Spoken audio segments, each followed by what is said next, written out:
Ministério da Saúde atualizou a lista de doenças relacionadas ao trabalho. A listagem completa agora conta com mais 165 patologias associadas à rotina ocupacional. A preocupação com a saúde mental do trabalhador é um dos destaques do documento. A lista passa a incluir doenças como a síndrome do esgotamento profissional, conhecida como burnout, além da ansiedade e da depressão. Saúde mental no trabalho. Esse é o tema em questão no programa de hoje. Nossa convidada é a professora titular de administração da Unifase, Luciene Batista. Ela que é especialista em gestão de recursos humanos e também integrante da rede de estudos em gestão de qualidade de vida do trabalhador. Muito bem-vinda, obrigada pela participação. Muito obrigada, é um grande prazer estar aqui. Você sabe que eu adoro vir bater papo com você de vez em quando. Me convide sempre. Nós que adoramos. Nos últimos 15 anos, o SUS registrou mais de 3 milhões de atendimentos, de trabalhadores com doenças ocupacionais. E isso não levava em consideração essas novas 165 patologias que incluem aí as da saúde mental, né? Uhum. É muita coisa. É muita coisa e eu entendo que esse volume de doenças relacionadas ao trabalho, não acredito que exatamente seja um crescimento. Uhum. Quer dizer, levando em consideração que agora as doenças, os transtornos mentais passam a ser relacionados com o ambiente de trabalho, isso eu considero uma evolução. Uhum. Porque em boa parte isso sempre foi, né? Boa parte desses transtornos tem aí a sua origem no ambiente de trabalho. Mas, de outro modo, as outras doenças que estão ali relacionadas, eu acho que o que houve foi uma correção da história. Uhum. Algo que já deveria estar lá há algum tempo, que já é notoriamente destacado pelo atendimento do SUS como doenças de origem laboral e que agora eu acho que se corrigiu um erro. Uhum. Você falou aí, boa parte dos transtornos mentais, tem como origem ali o ambiente de trabalho. Isso porque a gente passa a maior parte da nossa vida no trabalho, né? Exatamente. E quando não é a origem, também pode ser um agravante, né? Exatamente. Esse ambiente. Exatamente. Olha, nos dias... Eu recentemente participei de uma banca de um aluno e foi muito interessante porque a gente estava discutindo o que tem levado jovens da geração X e Y, Y e Z, a terem uma certa procrastinação em tomar decisões de autodesenvolvimento. E no estudo, na pesquisa que nós fizemos, o que a gente constatou é que existe um desgaste, inclusive dessas novas gerações, com relação ao trabalho, ao significado que o trabalho representa. E aí, se a gente fizer uma retrospectiva histórica e a gente for lá no início da Revolução Industrial, a gente vai ver que as mudanças que a sociedade viveu naquela ocasião em que se iniciava a primeira Revolução Industrial foram mudanças profundas na estrutura, na forma de organização da sociedade. Veja bem, as pessoas fabricavam, produziam seus produtos para vender, para, enfim, prover o seu sustento, e, de repente, elas passaram a ir trabalhar num outro lugar, fazendo apenas uma parte, uma etapa daquele processo de produção, do qual ela já não sabia mais qual o final, qual o desfecho, qual a relação dela, da subjetividade dela com aquilo que ela está produzindo. Então, aquilo ocasionou, sim, uma série de transformações na forma como a sociedade voltou a se organizar, na forma como as famílias se organizaram. Porque antes, no trabalho artesanal, o trabalho era feito em casa, ali, rodeado pelo seu ambiente pitoresco, de uma forma muito autônoma do indivíduo controlar o seu tempo de trabalho. Então, quando isso aconteceu, é claro que isso mexeu com a psique das pessoas, mexeu com o estado emocional das pessoas. Certamente, se a gente estivesse fazendo entrevista lá naquela época, a gente estaria chegando à conclusão que as pessoas estavam adoecidas mentalmente.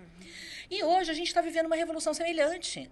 Hoje a gente está vivendo a revolução tecnológica. E veja bem, uma revolução tecnológica que ainda foi, assim, aguçada, apimentada por 3 anos de pandemia.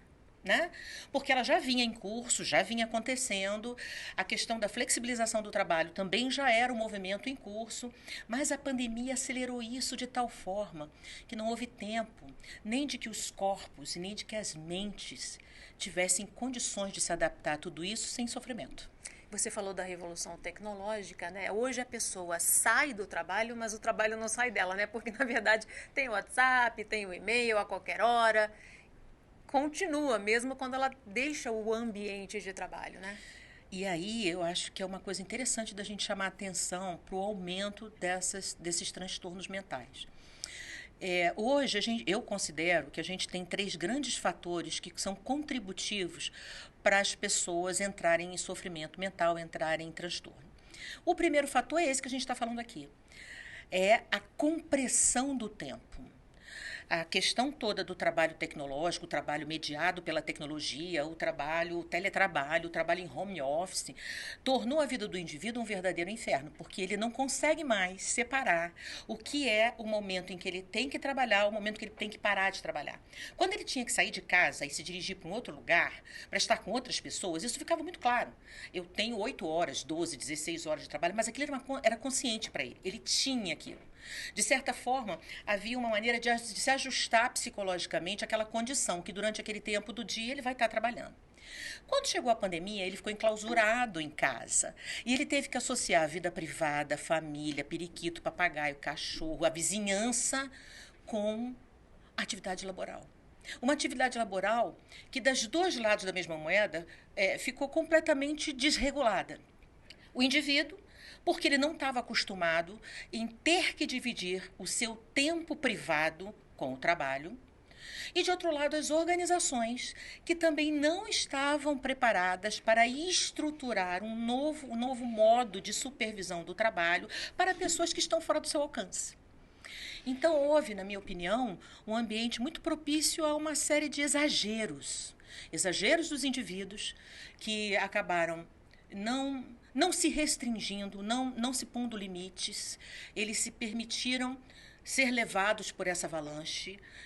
O temor, não só de morrer pela pandemia, mas de ficar desempregado, de ficar sem provento, tornou todo mundo obcecado pelo trabalho. Aqueles que não perderam o trabalho se tornaram obcecados pelo trabalho.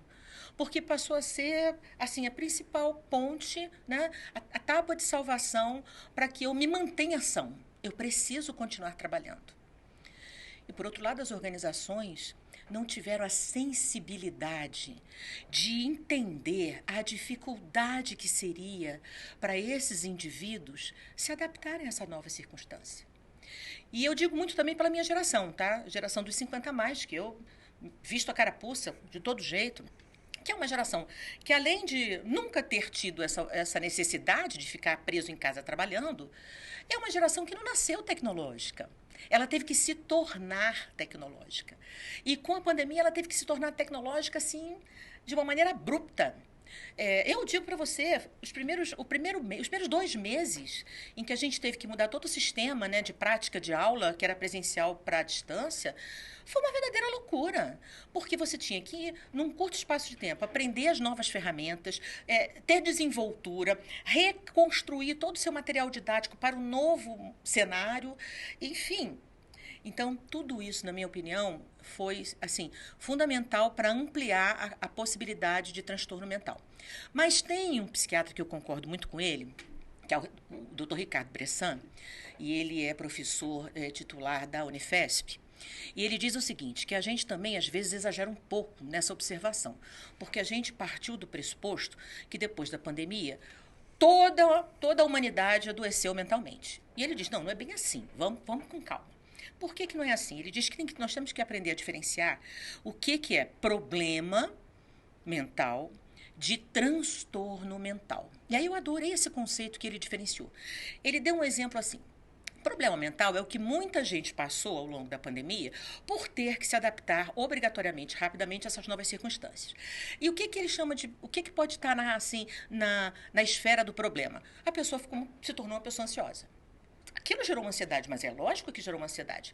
Você está lidando com algo novo, desconhecido, que você não sabe. Mas aí, nesses casos, não é a ansiedade patológica. Não, exato, é uma ansiedade... Está dentro do limite normal. Normal, no contexto de que qualquer pessoa teria, independente de pandemia, por estar vivendo uma situação completamente diferente, que ela nunca lidou antes, né?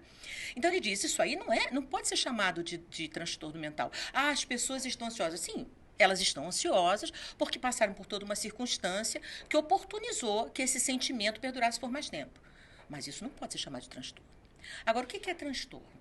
O transtorno é quando essa ansiedade vai a um ponto tal que ela te incapacita, ela te torna inoperante. Ela te leva para outros comportamentos. Que comportamentos? De depressão, de procrastinação, de compulsão. Compulsão. Aí, nessa hora, a ansiedade deixa de ser normal para ser algo patológico. E eu acho que a leitura que ele faz é muito pertinente, porque quando a gente observa agora o final da pandemia, nem todo mundo ficou adoecido mentalmente. Tem pessoas que aumentou o seu grau de ansiedade, mas já estão começando a lidar com isso, na medida em que as situações começaram a acontecer de volta, né, com uma convivência presencial maior, e outras pessoas, infelizmente, saíram do processo realmente adoecidas, né, com certo grau de incapacidade. Agora, essa questão da saúde mental, embora esteja sendo mais falada a partir da pandemia até, né, ela ainda tem muito estigma, né? Vou usar de novo meu amigo, que eu gosto muito, o Ricardo Bressan, e ele fala que, assim, que pena, né, que a nossa sociedade tem esse estigma em relação aos transtornos mentais. Porque ele tem um instituto muito interessante que fala sobre mente boa. E ele tem feito um estudo direcionado para uma categoria profissional especial, que é, lógico, a categoria dos professores, né? Dos professores principalmente de ensino fundamental, que são professores que vêm sendo muito massacrados e que têm sofrido muito de transtornos mentais.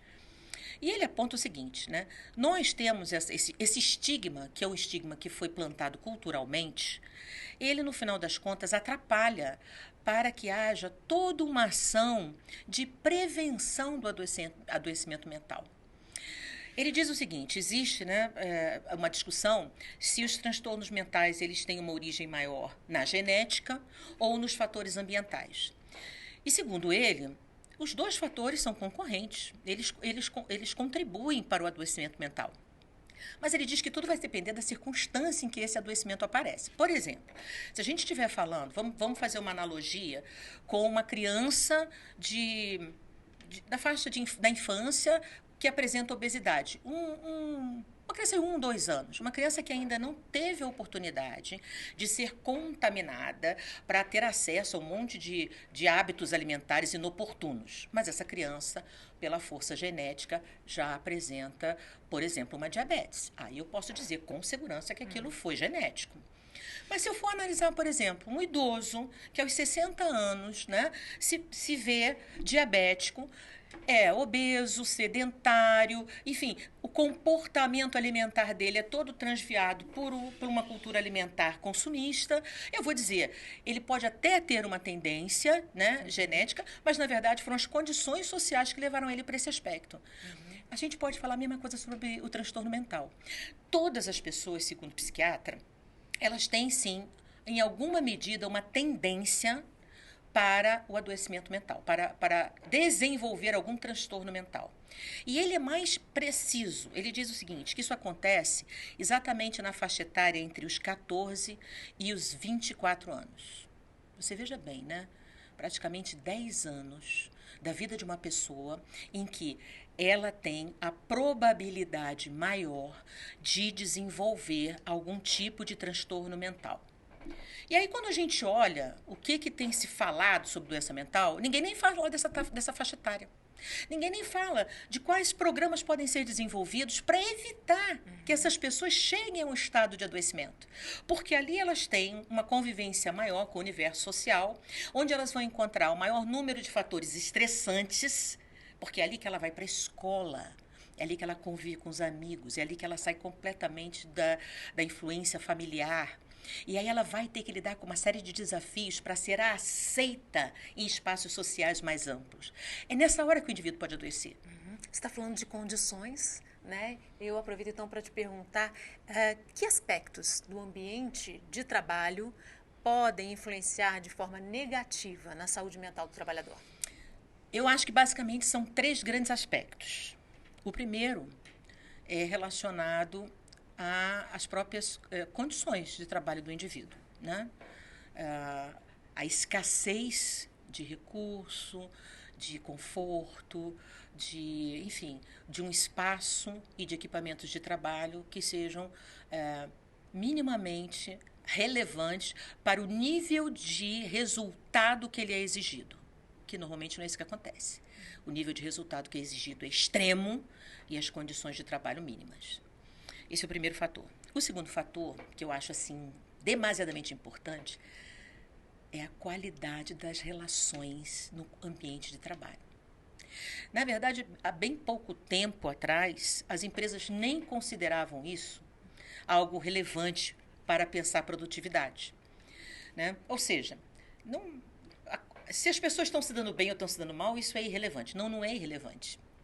Ninguém trabalha bem num ambiente hostil, onde você não se sente incluído, onde você não se sente fazendo parte de. Então, boa parte do adoecimento mental nas organizações vem da qualidade das relações. E tem um terceiro aspecto, e o terceiro aspecto diz respeito a essa condição de flexibilidade do trabalho. Por quê? Porque essa condição de flexibilidade do trabalho levou o trabalhador para um universo não de desconforto, mas de insegurança. A flexibilidade do trabalho leva para esses indivíduos total responsabilidade, né, pelo alcance ou não da sua dignidade humana, dos seus direitos, né, sociais, previdenciários. Então, tudo isso é motivo de adoecimento, porque ele não tem com quem mais compartilhar o ônus do trabalho, né? E a saúde mental do trabalhador impacta, como você falou, na produtividade, nos resultados da empresa também? Eu não tenho dúvida disso. Aliás, eu vou te falar assim, no meu entendimento, as organizações começarem a perceber da relevância de estarem imbuídas, de cuidar da saúde mental dos seus trabalhadores, vai além de aumentar a produtividade, é não perder produtividade. Eu não diria nem ganhar, eu diria é evitar o risco, num primeiro momento, de perder aquela produtividade que já se chegou. Eu acho que esse é o primeiro passo para o caos. Né? É quando eu não consigo manter o ranking que eu consegui, o mercado que eu ampliei, a carteira de clientes que eu criei. Quando eu começo a retroceder, isso já é um sinal de que aquele ambiente não está... Já não está bom, já não está legal. Então, eu acho que assim, cuidar da saúde mental do trabalhador hoje eu diria, é condição sine qua non para as organizações continuarem com os seus objetivos de produtividade, de lucratividade, enfim. Um dos aspectos também que é um sinal de que algo vai errado ali é rotatividade, né? Um setor ou uma empresa com alta rotatividade é um alerta de que as pessoas não estão aguentando, né, aquele ambiente. Eu diria para você que a gente tem participado, né, tem estreitado a relação, principalmente com as organizações aqui na nossa região, e eu tenho promovido alguns estudos com os alunos sobre isso. Inclusive, recentemente, eu fiz a orientação de um projeto de estágio, onde uma aluna estava analisando exatamente a questão do aumento do turnover. E o que ela descobriu? Né, muito interessante, que um primeiro fator responsável pela rotatividade numa área operacional da empresa, que a gente estava analisando, estava diretamente relacionado com a relação estabelecida entre aquelas pessoas que estavam chegando na empresa e os líderes daquelas áreas. E uma queixa que veio por intermédio de um bom instrumento, que é a pesquisa que a gente faz, né, de entrevista de desligamento, é que as pessoas diziam o seguinte: eu cheguei aqui, mas o meu líder está tão envolvido com a meta que o setor tem que alcançar, que ele praticamente nem percebeu que eu cheguei. Então, aquela pessoa não foi recepcionada, aquela pessoa não foi acolhida, aquela pessoa foi hostilizada pelo restante, porque, como ela está chegando, ela não conhece muito bem os processos, ela não tem ainda a prática de executar os processos como os que já estão lá, então ela ainda por cima é considerada um entrave para o alcance dos resultados do setor. Então, olha só, como é que esse indivíduo vai se sentir psicologicamente bem se ele não consegue nenhum tipo de afeto, nenhum tipo de entrosamento, nem com quem está liderando, nem com quem ele vai ter que conviver como equipe de trabalho. Então, sim, hoje, mais do que qualquer outro aspecto, o motivo forte de turnover é essa falta de cuidado com a qualidade das relações. E o reconhecimento é um afeto essencial ao ser humano, né? Uhum. Além disso, a rotatividade, ela gera um prejuízo para a empresa, né? Porque uma nova a pessoa que tem que ser treinada novamente, volta a estaca zero, para não se chega, não consegue evoluir, né? Não. Volta, retreina de novo. Isso é um prejuízo. É um prejuízo, porque na medida em que você não consegue que aquela equipe, primeiro, seja composta quantitativamente na proporção do que aquela produção necessita. Depois, qualitativamente, aquela pessoa não alcança um nível considerado ótimo de trabalho, porque ela não teve tempo hábil de aprender corretamente, de corrigir os erros, né? de realmente estar engajada dentro da cultura organizacional, que esse é outro aspecto importante. Que também se perde com a rotatividade. Se perde com a rotatividade. Então, aquela pessoa deixa de ter sintonia com os valores organizacionais, deixa de ter sintonia com a história daquela empresa, por que ela vem para o mercado, qual era a proposta do fundador. E aí, o que vai acontecer em relação a isso? Vai acontecer o que é o grande problema das organizações hoje, o que é falado por todos os consultores de gestão de pessoas, de desenvolvimento de liderança. Nós precisamos trabalhar propósito. Eu acho lindo esse discurso, propósito. Mas que propósito? Você não trabalha propósito só de um lado. Você precisa trabalhar propósito dos dois lados, né? O que é muito importante hoje é perceber que criar propósito mútuo passa por uma rede de emoções atrelada a isso. Eu tenho um exemplo que eu acho muito interessante, né? E a gente fala disso no universo da sala de aula. Tem professores que têm, assim, uma sapiência, né? Um aporte de conhecimento inquestionável. São pessoas que, assim, em termos de competência técnica profissional sobre aquele conhecimento, sobre aquele assunto, é inquestionável. Mas são, assim, pessoas abomináveis dentro de sala de aula. Pessoas que intimidam o aluno, pessoas que não estabelecem com o aluno um vínculo de afetividade, pessoas que enxergam o aluno não como alguém que ele vai tutorar o seu processo de aprendizagem, mas como um adversário que está em sala de aula medindo forças com ele. Esses dois cidadãos não vão ter propósito mútuo nunca, porque a afetividade passou longe. Não há como ter êxito em processo de desenvolvimento, não há como ter êxito em processo de produtividade humana se não tiver afeto envolvido. Você pode ser um expert no assunto, mas a pessoa com a qual você vai interagir, que você tem que recepcionar seu conhecimento, pode se negar terminantemente a isso, pura e simplesmente porque ela é alijada de uma relação afetiva com você. Isso precisa ser entendido por professores, por médicos, por advogados, por juízes, como a gente tem visto. Isso tem que ser percebido. Você só tira o melhor do outro ser humano quando você consegue envolver emocionalmente esse ser humano e estabelecer com ele um propósito mútuo. Esse é o caminho. E é um caminho que gera saúde mental, né? Quando há essa rede, essa relação, realmente sem essa barreira, né? Sem coerção, né? Intimidação. Exatamente. Qual o papel do RH para construir esse ambiente saudável, que proporcione realmente uma influência boa, positiva na saúde mental do trabalhador? Você sabe, eu tenho anos de trabalho na área de recursos humanos, né? Hoje eu estou na área acadêmica, mas faço consultorias, eu nunca me afastei do ambiente corporativo. E porque eu acho que assim, você precisa saber o que está acontecendo para você ser capaz de explicar. E tem uma coisa que eu tenho visto, assim, para mim está cada vez mais clara, é que cada vez mais eu observo muito mais coisas negativas no ambiente de trabalho do que positivas. Quando eu vejo hoje como é que o ambiente de trabalho, como é que as corporações tratam as pessoas, eu vejo quão distante a gente está dessa tal saúde mental, dessa tal sanidade, né? Desse tal bem-estar coletivo, quão distante a gente está disso. Mas onde eu vejo salvação? É aí onde você acabou de me perguntar. Assim, o ponto de partida para a gente mudar esse universo, na verdade, são dois pontos, eu entendo. O ponto lá, para aquele universo que já está lá, para aquele cenário que já está lá, que é a organização, é a área de recursos humanos. Uma área de recursos humanos com essa visão estratégica de ser, com uma visão de gestão humanizada. Eu não entendo uma área de gestão de pessoas que não seja fundada em princípios de humanização. Eu não entendo uma área assim.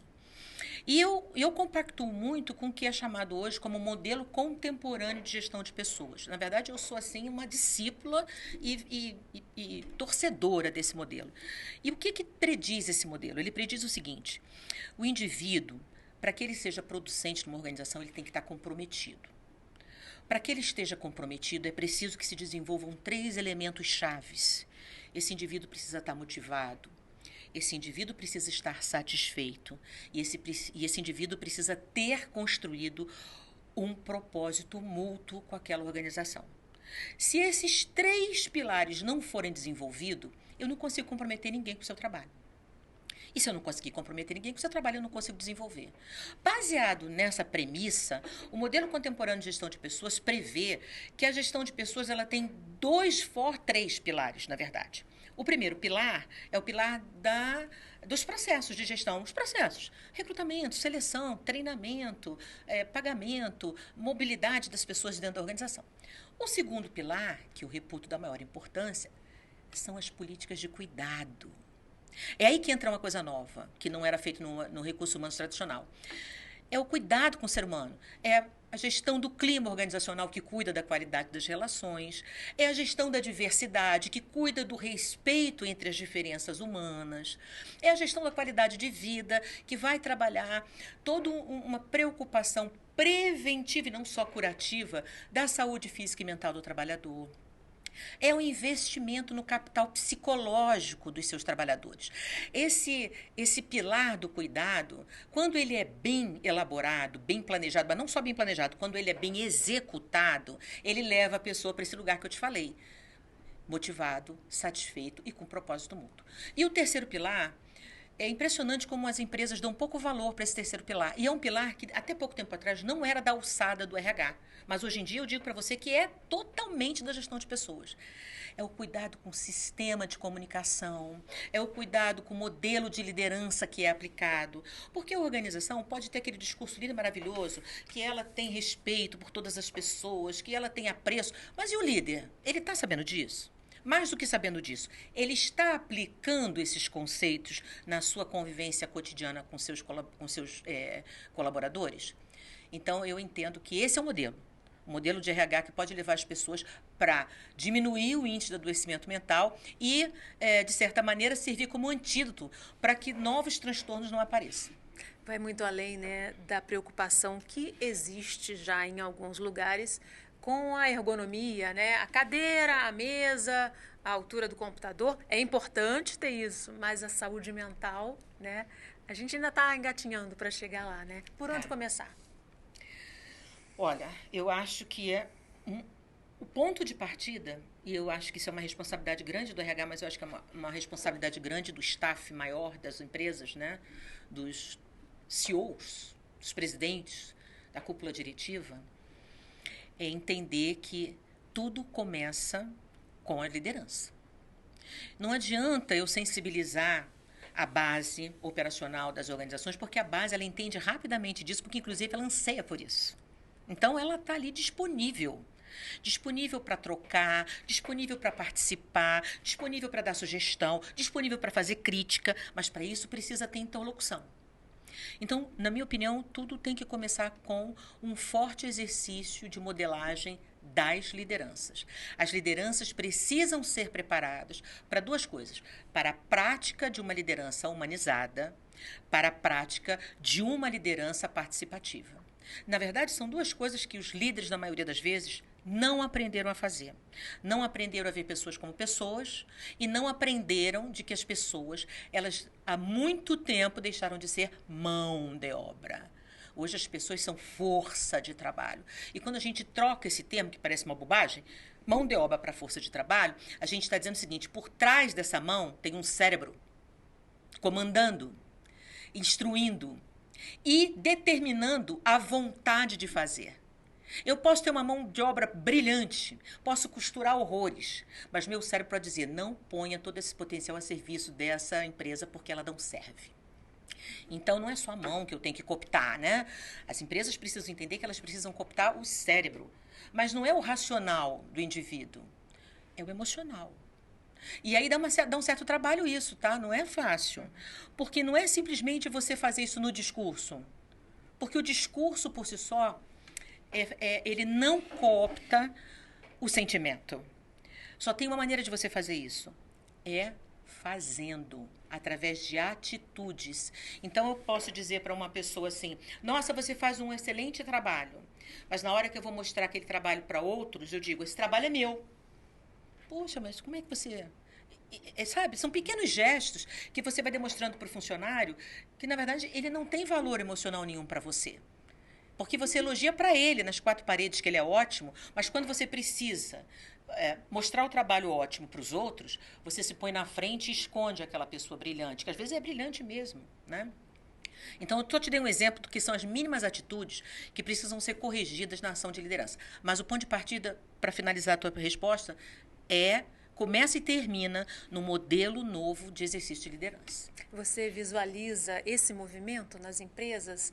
Estamos muito no iniciozinho, você acredita que a gente pode chegar lá? Eu acho que hoje a gente tem um grande movimento nessa direção. Mas na mesma proporção que a gente tem um grande movimento nessa direção, a gente tem uma onda que fica o tempo todo querendo abafar esse movimento. Então, essas coisas estão, assim, nesse momento, na minha cabeça, né, por tudo que eu tenho ouvido, falado e visitado nas organizações, eu vejo que há um embate grande. Mas qual é a vantagem? É que, antigamente, nem o embate era possível, né? Não, esse movimento nem existia, não havia nem espaço para ele. Então, hoje, apesar de ter uma onda o tempo todo tentando suplantar esse movimento, ele está lá, perene, ele está forte. E aí, o que me traduz isso? Me traduz que a gente já evoluiu um estágio e que isso significa que a gente pode ir além. E as empresas que investirem nisso vão sair na frente, vão crescer no mercado, vão ficar mais sólidas, né? Eu não tenho dúvida. Ok, infelizmente nosso tempo terminou. Agradeço muitíssimo sua participação. Obrigada.